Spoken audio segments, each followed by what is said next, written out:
And I'm looking at the gap between 2-year and 30-year treasuries. It is contracting. And Mark, I want to come on in here. Does this indicate that people are pricing in the increasing likelihood of a Fed error, where the Fed is going to cut off growth in the short term by raising rates quickly now and leading to a lower long-term path of growth? It's the right question.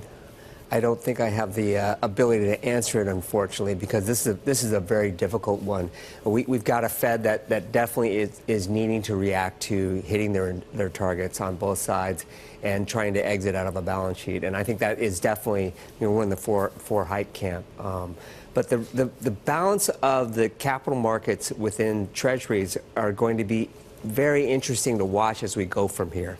Because what the setup is, we have $6 trillion of our treasuries being owned by foreigners right now. It's as high as it's ever been. So if we think about flow and we think about what's happening in the different theaters from a monetary policy, you could see a reversal of that at a time when the Fed is raising, and that would steepen the curve, obviously. We've had a curve that's flattening going the other way. So as this moves forward, I think the shape of the curve is something that everyone is very focused on because they think that the Fed's making a mistake and we're going to have, a recession coming out of it. But there are so many other things that are overlaying the shape of the curve, and really who owns the curve and what it costs to own that curve on a relative basis really matters right now, because that technical has been so massive within this market.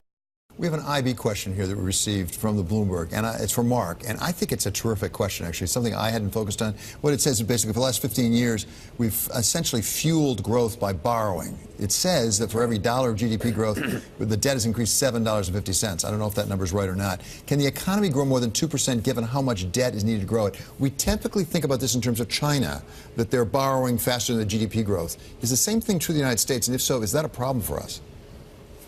Well, I think you hit the nail on the head. And the question is something that rolls through my bald head all the time. It is where we balloon the balance sheet everywhere as far as debt. These are sovereigns and corporates and high yield.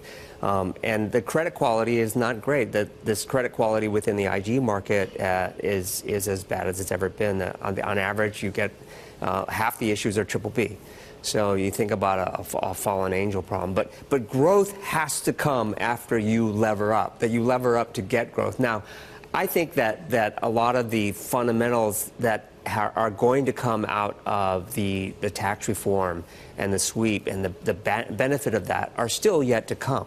I'm not calling for a recession anytime soon, unless we get a massive trade war. But hopefully he's all tweet and no meat there as far as that's all concerned. All tweet and no meat. Yeah. Love it. But that being said, you're right. We absolutely have to have growth at this part, in a late part of the cycle, to deal with all of this debt. It's at very low rates. A lot of it's fairly short. And as that starts to roll over into higher refundings and repricings, that's going to be more and more difficult and create more pressure. So again, it's can this resurgence from a fiscal standpoint continue to keep this cycle that's as long as it's ever been continuing to grow? I think that really is where the rubber meets the road. That's the question that's on everybody's mind. And just to clarify, that number was for all debt, not just government, but corporates and mortgages and consumer. It's a terrific question. I really appreciate it.